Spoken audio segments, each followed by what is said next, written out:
चाह नहीं मैं प्रेमी के माला, गले में माला बनकर प्रेमी संग ठहराऊं। हे वनमाली तोड़ देना मुझे, देना तुम उस पथ पर फेंक, राष्ट्र मातृभूमि पर शीश चढ़ाने जिस पथ जाए वीर अनेक। ऐसा एक पुष्प की अभिलाषा व्यक्त की। ऐसा पुष्प बनने का भाव किसी व्यक्ति के मन में आ सकता है क्या? आना चाहिए क्या? यह सोच जब विकसित होती है तब हम कह सकते हैं कि व्यक्ति फिर अपनी निजता तक आबद्ध नहीं रहता, फिर संकीर्ण दायरों में नहीं जीता। सारा जग परिवार हमारा, पूज्या माता वसुंधरा, तब वो केवल गीतों में नहीं गाता, उसके जीवन में उतरता है। पूरे विश्व का अच्छे का विचार करने वाला अगर कोई हो सकता है तो वह हिंदू हो सकता है। इस बात को हम कहते हैं गर्व के साथ। राजस्थानी भाषा में गीतों में कुछ पंक्तियां आती है ऐसी, जद दुनिया में मिनख जिन्यावर, दुनिया में नहीं भेद हो, अठे ज्ञानरी ज्योत जगे ही घर घर बचरियो वेद हो, जग शिक्षा लेनी भारत सो कला ज्ञान विज्ञानरी, धर्म ध्वजा फहराई हिंदुस्तान री।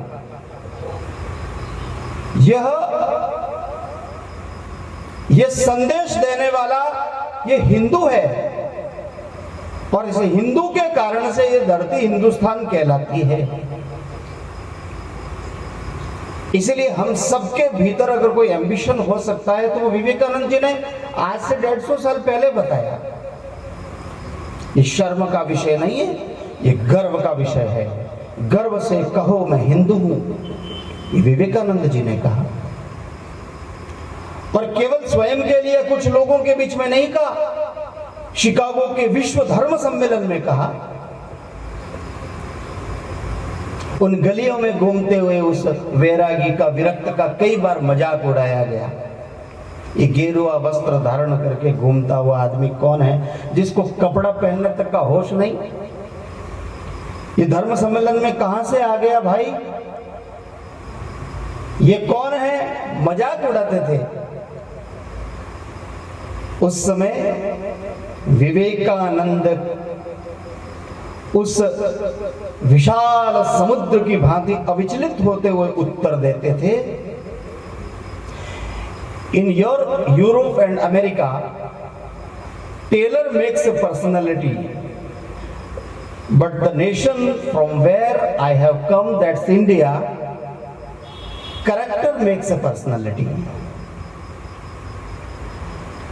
हमारे यहाँ पर चारित्र बल को महत्व दिया गया है। कोई दर्जी हमारे जीवन को श्रेष्ठ नहीं बना सकता, कपड़े सिलने वाला कोई व्यक्ति हमारे जीवन को श्रेष्ठ नहीं बना सकता। हमें हमारी संस्कृति श्रेष्ठ बनाती है। और कितना उदात्त विचार दर्शन उन्होंने विश्व के सामने रखा। आजकल की भाषा में जिसको कहा जाए तो बीपीएल की श्रेणी में आते हैं। ये विवेकानंद जैसा जिस प्रकार का वेशभूषा पहनते थे वो तो बीपीएल की श्रेणी में आता है वास्तव में। जो अमेरिका ऐसे भौतिकवाद की चकाचौंध में खोया हुआ था, वही अमेरिका विवेकानंद को सर आंखों पर बिठा रहा है। अमेरिका की विभिन्न गली मोहल्लों के नाम विवेकानंद के नाम से हैं आज। विवेकानंद को यह प्रसाद कहां से मिला?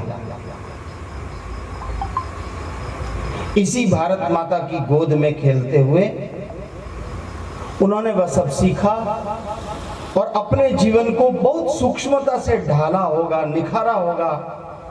तब जाकर केवल 39 साल और 5 महीने की उम्र में अपने सारे दायित्वों का निर्वहन करते हुए, प्रवृत्ति मार्ग पर चलते हुए भी एक श्रेष्ठ सन्यासी ने वह करके बता दिया कि मेरे परिवार कितने दिनों तक सुरक्षित रहेंगे। इजराइल के लोगों को बात समझ में आ गई। व्यक्ति निर्माण से राष्ट्र निर्माण की तरफ चल पड़ा इजराइल। हजारों वर्षों तक जो परकियों के कारण से बिखरा हुआ रहा, गुलाम रहा, बिखर गए पूरे विश्व में, लेकिन राष्ट्रीय बोध को मरने नहीं दिया उन यहूदियों ने। उसी का परिणाम हुआ कि इतने वर्षों बाद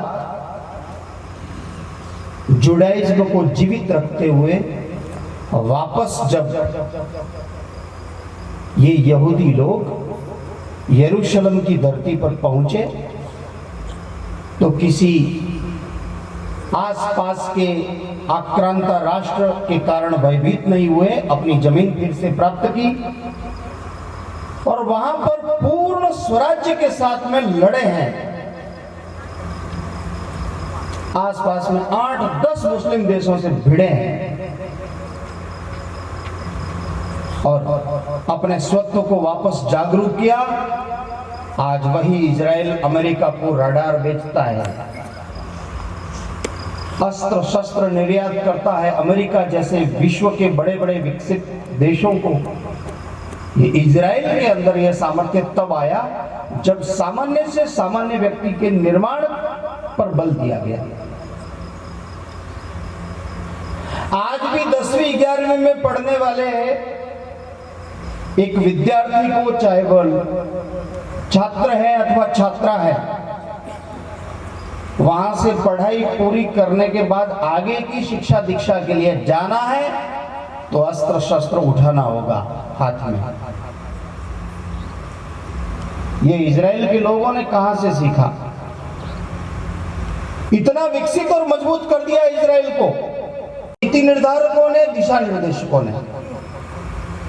हमारा इजराइल किसी के सामने भीख नहीं मांगेगा, हम भीख का कटोरा लेकर खड़े नहीं रहेंगे अपने स्वत्व के अधिष्ठान पर। जब इजराइल अपनी स्वयं की सत्ता में आया तो सारे शासकीय कार्य उन्होंने हिब्रू भाषा में करने शुरू किए, अंग्रेजी में नहीं या कोई परकीय भाषा में नहीं।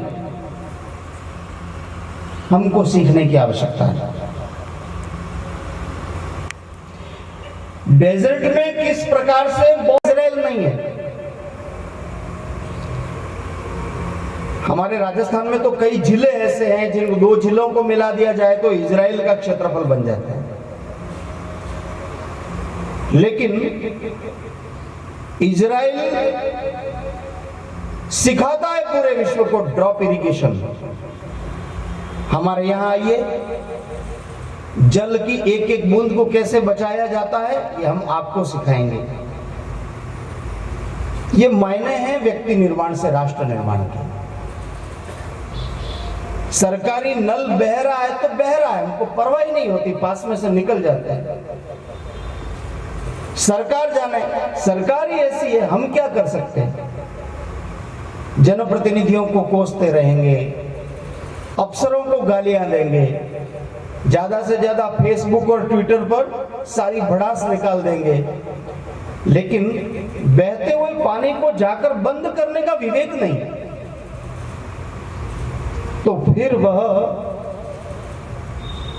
वह व्यक्ति निर्माण नहीं कहला सकता, उससे राष्ट्र निर्माण नहीं हो सकता। स्वयं का कर्तव्य सबसे पहले समझने की आवश्यकता, यही राष्ट्र निर्माण की आधारशिला है। और इसीलिए मैंने जैसा प्रारंभ में बताया, शरीर बहुत कुछ होते हुए भी सब कुछ नहीं होता।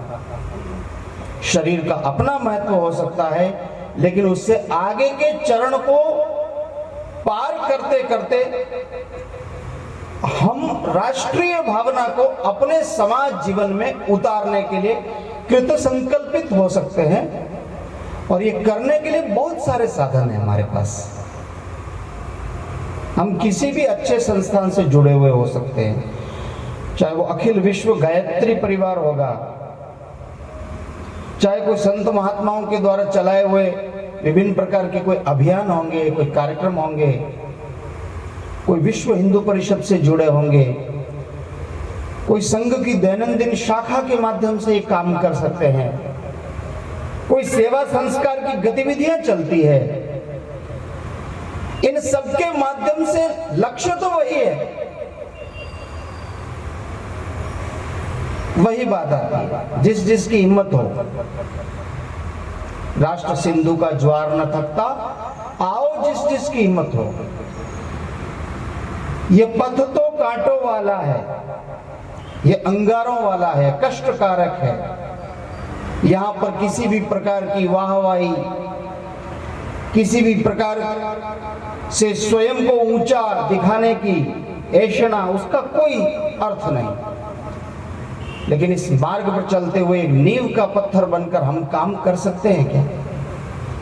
क्योंकि आप जिस प्रकार से एक विचारवंत भाव से इस शीतल रात्रि में यहां पर इस धर्म सभा में कह दिए या इस विचार सभा में कह दें, आप जो बड़ी गंभीरता के साथ जिस विषय वस्तु को श्रवण कर रहे हैं और हर साल करते हैं, हम सब मिलकर के इतनी गंभीरता से प्रयास करते हैं, तो वो प्रयास अब जमीन पर उतरने की दिशा में आगे बढ़ना चाहिए। हम केवल हमारे तक सीमित नहीं रहे, यह क्रम बढ़ना चाहिए, यह विस्तार आगे से आगे होना चाहिए। अप दीपो भव, यह तो ठीक है, स्वयं दीप बने, लेकिन एक दीप कितने दीप प्रज्वलित कर सकता है, इसकी कोई गिनती नहीं। एक दीप से दीप मालिका बनती है। कभी थे अकेले हुए आज इतने, अटल जी ने लिखी कविता। कभी थे अकेले हुए आज इतने, न तब डरे तो भला अब डरेंगे। विरोधों के सागर में चट्टान हैं हम, जो टकराएंगे मौत अपनी मरेंगे। अब ढीला पीला सुस्त वो जिनको हमने राष्ट्र का पिता कहकर संबोधित कर दिया होगा, अब वैसा हिंदुत्व की आवश्यकता नहीं है बंधुओं। खरी बात तो यही है इस देश के लिए। हो सकता है मेरी बात किसी को थोड़ी अतिवादी लग सकती है, लेकिन हम जब व्यक्ति निर्माण से राष्ट्र निर्माण की बात करते हैं तो फिर राष्ट्र का पिता क्या होता है? राष्ट्र का तो पुत्र होता है। हम सब राष्ट्र के पुत्र पुत्री है। माता भूमि पुत्रम पृथिव्या, विश्व का सबसे प्राचीन दर्शन कहता है ऋग्वेद। उससे प्राचीन कोई ग्रंथ नहीं मिलता पूरी सृष्टि में, पूरे ब्रह्मांड में। वह ऋग्वेद कहता है, ऋग्वेद का पृथ्वी सूक्त बोल रहा है माता भूमि पुत्र पृथिव्या। उस समय में भी हमने इस भूमाता को गाया है, हमारे ऋषि मुनियों ने गाया है। तो फिर आज हम इस युग में आते आते राष्ट्र के पिता कैसे हो गए? फिर हमको वो ढीला ढीला हिंदुत्व नहीं चाहिए, हमको प्रखर तलवार के धार पर चलने वाला हिंदुत्व चाहिए, जिसकी आज आवश्यकता है। और वह धार पर चलने वाला हिंदुत्व ही वास्तव में इस देश की आशा का केंद्र बनेगा। आज जो लोग देश भर में जिस मोदी की, जिस योगी की चर्चा करते हैं, अखबारों में, सोशल मीडिया पर, सर्वत्र इस देश को मोदी चाहिए, इस देश को योगी चाहिए, जो चर्चा होती है, इस चर्चा की गहराई में कहीं जाकर के सीखने का और समझने का प्रयास तो करें कि ये कौन सी पाठशाला से निकले हैं, ये कहां से सीख कर आए हैं। यह देशात्म बोध की भावना उन वीरों के अंदर कहां से समाविष्ट हुई, और जिसके कारण से आज देश अपने स्वत्व को जागरूक कर रहा है। ऐसे हमारे जननायक बनकर के कोई खड़े होते हैं तो उस दिशा में हमारे बहुत सारे लोगों को, हमारे देश के सामान्य से सामान्य मतदाता को, नागरिक को एक हौसला मजबूत होता है, संबल मिलता है। अब ये सोया हुआ पराक्रम जागा है। अब व्यक्ति केवल व्यक्ति तक सीमित नहीं रहेगा, व्यक्ति समष्टि का विचार करने वाला व्यक्ति बनेगा, अपने चारों तरफ के वातावरण को देख करके उसमें अपने कर्तव्य को सुनिश्चित करने वाला व्यक्ति मिलेगा, कर्तव्य का निर्धारण करने वाला व्यक्ति चाहिए। उसके लिए हमको कहीं आइडियल बनने के लिए कैरियर को ठोकर भी मारनी पड़ी तो मारना ही नहीं, ये आवश्यकता है। राम को जिस दिन अयोध्या का चक्रवर्ती सम्राट बनना था, जिस प्रभात काल में, उससे एक दिन पूर्व उसी रात में, जिस अगली प्रभात में ही उनको अयोध्या का राजा घोषित होना था, सिंहासन मिलना था, उस दिन कह दिया गया, राम तुम्हें राजा बनाने का विचार कैंसल हो गया है। आज के समय में कोई कृत्रिम राम होते तो कह देते मैं कोर्ट से स्टे लेकर आऊंगा। आप लोग होते कौन है मुझे इस तरह से गद्दी से बेदखल करने वाले, मुझे कुर्सी से हटाने वाले? तो कल तक तो सारा अयोध्या झूम रहा था, नाच रहा था, और आज आप कह रहे हैं तुमको 14 साल के लिए वनवास में जाना है, और वो भी वल्कल वस्त्र धारण करके, पैरों में जूते भी नहीं पहनने। ये मेरे साथ सरासर नाइंसाफी है, कह देता। लेकिन अगर राम ऐसा कहते तो फिर मर्यादा पुरुषोत्तम राम कैसे होते? राम ने कहा, राम जी ने एक ही बात कही, मेरा परम सौभाग्य है कि मुझे ऋषि मुनियों का सानिध्य मिलेगा, मुझे राष्ट्र निर्माण के लिए सेवा करने का अवसर मिलेगा, विभिन्न प्रकार की दुष्ट दानवी ताकतें भी सामने आएगी, राक्षस लोग भी आगे आएंगे, तो उनका संहार करके ऋषि मुनियों को उस त्रास से सुरक्षित करूंगा। मेरे लिए तो परम सौभाग्य के रास्ते खुल गए। कैसी पॉजिटिविटी थी, आप स्वयं देखिए। यह मायने है व्यक्ति निर्माण से राष्ट्र निर्माण। राम जी उदाहरण है। व्यक्ति ऐसा हो जो अपने आइडियल को स्वीकार करने के लिए कैरियर को ठोकर मार सके। अयोध्या का राज सिंहासन छोटा भाई भरत और बड़ा भाई राम ऐसे लातों से ठुकरा रहे हैं जैसे कोई फुटबॉल का खेल खेल रहे हो। यह भारत का वैशिष्ट्य है, दुनिया में कहीं ऐसे उदाहरण नहीं है। सज्जनों, बंधुओं, माता बहनों, ये केवल और केवल भारत की धरती ही इस प्रकार का संदेश दे सकती है।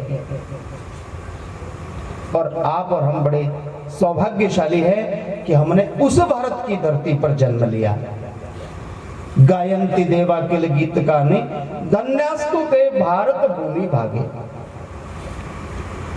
उस भारत की धरती पर हमें जन्म प्राप्त करने का अवसर मिला। त्रिलोकी रो नाथ अठे खुद बणियो गवाड़ो,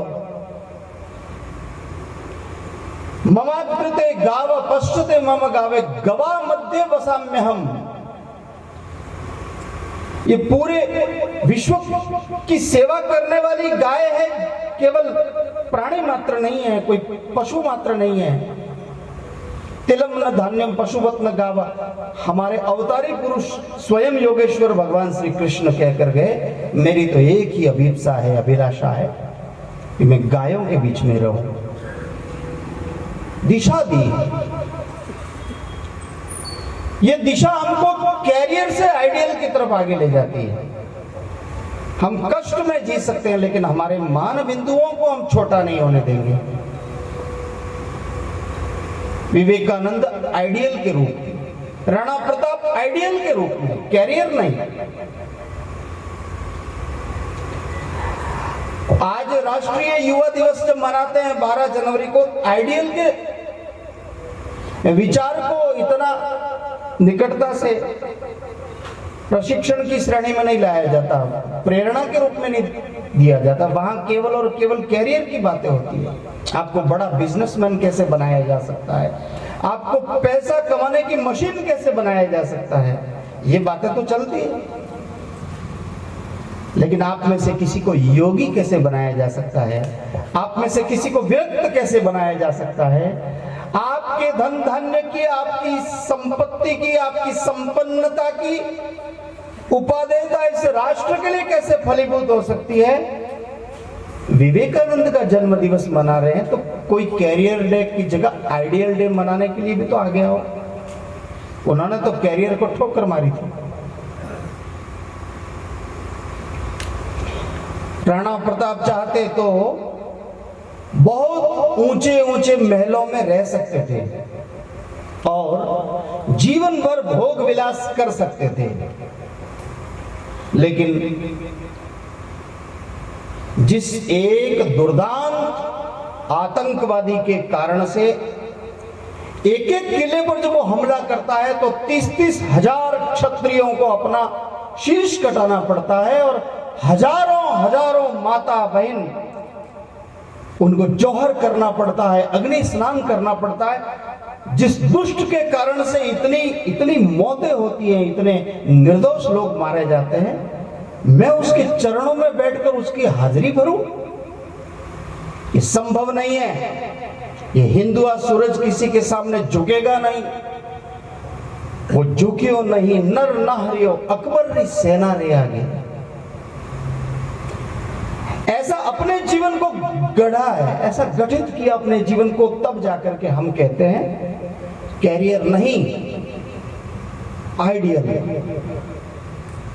अगर वो कैरियर की तरफ आगे बढ़ते तो जयपुर में जैसे बड़े बड़े शीश महल बने हुए हैं, वैसे शीश महल आज हल्दी घाटी का मैदान या कुंभलगढ़ का किला भी होता, लेकिन वहां वो वीरान से पड़े हुए पत्थर है और एक एक पत्थर बोल रहा है वंदे मातरम।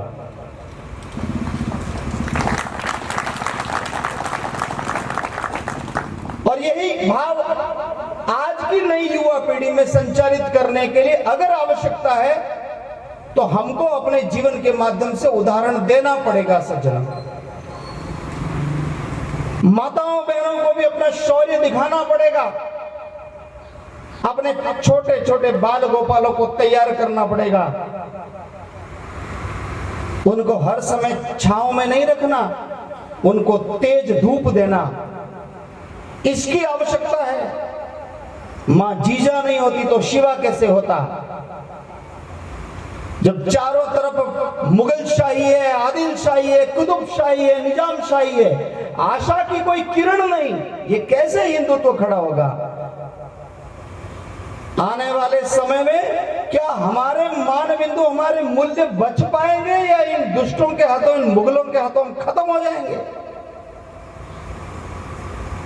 मठ मंदिर टूटे जा रहे थे, मां बहनों का अपमान हो रहा था, चारों तरफ दुर्दशा का दौर चल रहा था। उस समय में पुणे से एक बाल सूर्य उदय होता है और उसका नाम है छत्रपति शाहजी भोसले। उनके सुपुत्र शिवराज। मां कहती हैं दशा देश की देख शिवा, शासक कुटिल दुराचारी, तू स्वराज का उदित दिवाकर, कर भविष्य की तैयारी। ये कह करके शिवाजी को गढ़ने वाली और कोई नहीं, स्वयं उनकी मां है। निर्माण करने वाली व्यक्ति का तो प्रथम गुरु मां है। व्यक्ति निर्माण से, राष्ट्र निर्माण की बड़ी बड़ी बातें करने मात्र से रास्ता नहीं निकलेगा। एक मां यदि ठान ले तो वो अपने व्यवहार से, अपने कर्तृत्व से ऐसे शिवा, ऐसे भगत सिंह तैयार करके इस भारत के चरणों में अर्पित कर सकती है।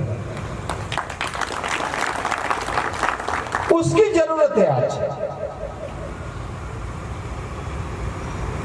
बड़े सौभाग्यशाली हैं वे लोग जिनको भारत माता के चरणों में अपना जीवन अर्पित करने का अवसर मिलता है, लेकिन उस संदेश को अपने हृदय में धारण करके एक एक हिंदू के व्यवहार में, उसके कृतित्व में हम ये बात उतार दें तो फिर असंभव कुछ नहीं होता, और संभव की सीमा से भी हम आगे जाकर के अपने इस राष्ट्र को बचाने के लिए महत्वपूर्ण भूमिका का निर्माण आप हम सब मिलकर के कर सकते हैं। ऋषियों ने कितना सुंदर संदेश दिया, संगच्छध्वम संबद्धध्वम संभो मनांसी जानता। हमारे पूर्वज, कोई जाति बिरादरी ऐसी नहीं है बंधुओं, कोई भी मतपंथ ऐसा नहीं है जिसमें श्रेष्ठ सज्जन अथवा वीर वीरांगना नहीं हुए होंगे। तो फिर किसी एक जाति का अहंकार कैसा, मैंने इस जाति में जन्म लिया है, वो अहंकार की बात नहीं होती। हम किसी भी जाति बिरादरी में जन्मे हुए हो सकते हैं, लेकिन भारत माता की दृष्टि में हम सभी भारत माता के पुत्र पुत्री हैं। ना कोई ऊंचा ना कोई नीचा, मां के चरणों में हम सब समान हैं। यह विवेक जागृत होना भी एक उस दिशा में चलने वाले हिंदू की निशानी होगी जो राष्ट्र निर्माण की दिशा में आगे चला है। सिद्धांतों में हम बहुत ऊंची ऊंची बातें कर लेते हैं कई बार। राष्ट्र निर्माण देश की जरूरत है, और अपनी ही तरह गीता गंगा और गौ माता को मानने वाले अपने ही भाई को अगर हम हीन दृष्टि से देखते हैं कि वह छोटी जाति का है और मैं ऊंची जाति का हूं, तो निश्चित रूप से ये समाज का बहुत बड़ा विकार है, और वही विकार कालांतर में एक समस्या बनकर के खड़ा होता है। अपने ही बंधु बांधव फिर अपने को हिंदू मानने से इनकार करते हैं, और फिर वो कहते हैं हमको क्या दिया इस हिंदुत्व ने। बंधुओं, सज्जनों, माता बहनों, हिंदुत्व ने तो सबको दिया ही दिया है, लेकिन हमने कहीं ना कहीं गलतियां करनी शुरू कर दी। हमने ये अगड़ा पिछड़ा करना शुरू कर दिया, हमने भेद खड़े कर दिए, हमने एक जाजम नहीं रखी, हमने संगत पंगत एक नहीं रखी, तो हम बिखर गए।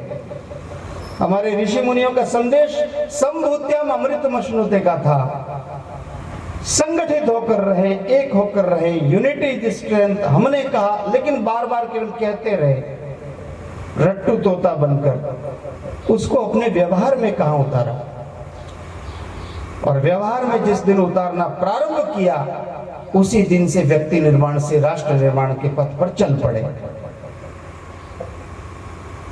इसलिए राष्ट्र के सामने कैसे भी चुनौतियां आएगी, चाहे वह विधर्मी ताकतों के रूप में आएगी, चाहे देश की सीमाओं से बाहर से होते हुए आक्रमण के रूप में आएगी, अथवा निरंतर घटते हुए हमारे अपने संस्कारों के रूप में हमको दिखाई देगी, उन सब का तोड़ अगर कोई है तो वह केवल यही है, हम अपने दैनिक व्यवहार के प्रति और हम अपने मान बिंदुओं के प्रति सजग है या नहीं, और उसके लिए किसी न किसी जगह पर हमारा प्रयत्न होता है या नहीं।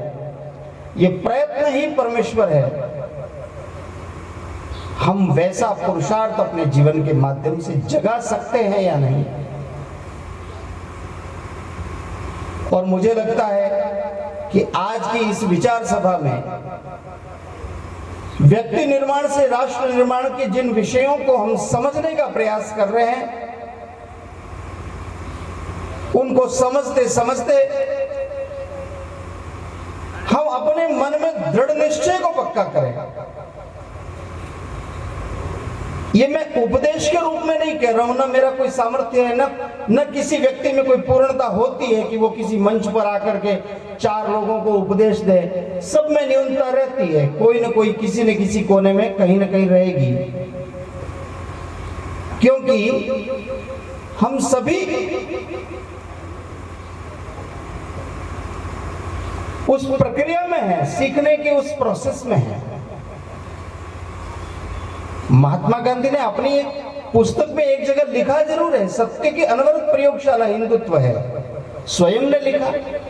हरिजन नाम का जो पत्र है उसमें स्वयं गांधी जी का खुद का हाथ का लिखा हुआ है।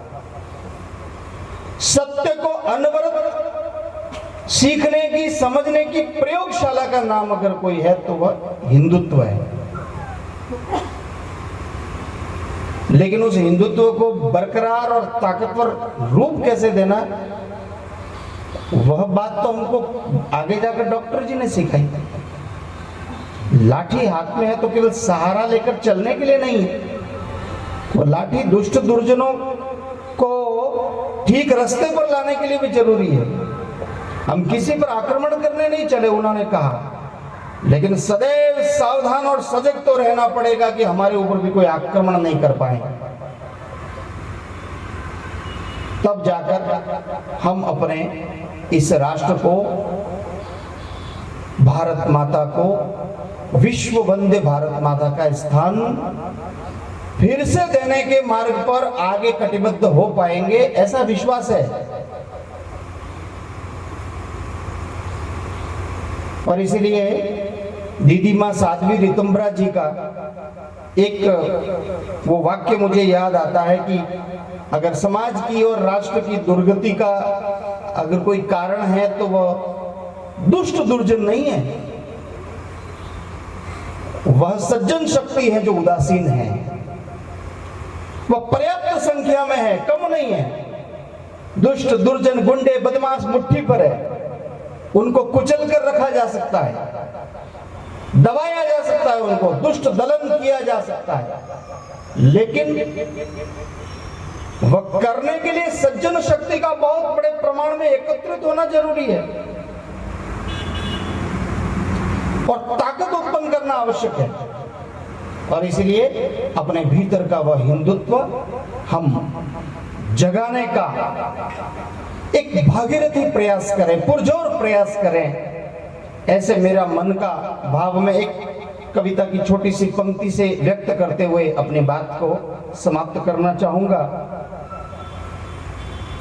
जिस हिंदू ने नभ में जाकर नक्षत्रों को दी है संज्ञा, जिसने हिमगिरी का वक्ष चीर कर भू को दी है पावन गंगा, जिसने सागर की छाती पर पाषाणों को तैराया है, हर वर्तमान की पीड़ा को हर जिसने इतिहास बनाया है, जिसके आर्यों ने घोष किया कृणवंतो विश्वमार्यम का, जिसका गौरव कम कर न सकी रावण की स्वर्णमयी लंका, जिसके यज्ञों का एक हव्य 100 पुत्रों का जनक रहा, जिसके आंगन में भयाक्रांत धनपति बरसाता कनक रहा, जिसके पावन बलिष्ठ तन की रचना तन दे दधीची ने की, राघव ने बन बन भटक भटक जिस तन में प्राण प्रतिष्ठा की, जौहर कुंडों में कूद कूद सतियों ने जिसे दिया सत्व, गुरुओं गुरु पुत्रों ने जिसमें चिर बलिदानी भर दिया तत्व, वह शाश्वत हिंदू जीवन क्या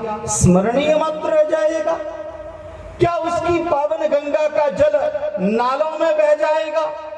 क्या उसके गंगाधर शिव शंकर ले समाधि सो जाएंगे? क्या उसके पुष्कर, उसके प्रयाग क्या गर्त मात्र हो जाएंगे? यदि तुम ऐसा नहीं चाहते हिंदुओं, तो फिर तुमको जगना होगा, हिंदू राष्ट्र का बिगुल बजाकर दानव दल को दलना होगा। जय जय श्री राम। मातरम वंदे मातरम, सुजला सुफला मलयज शीतला।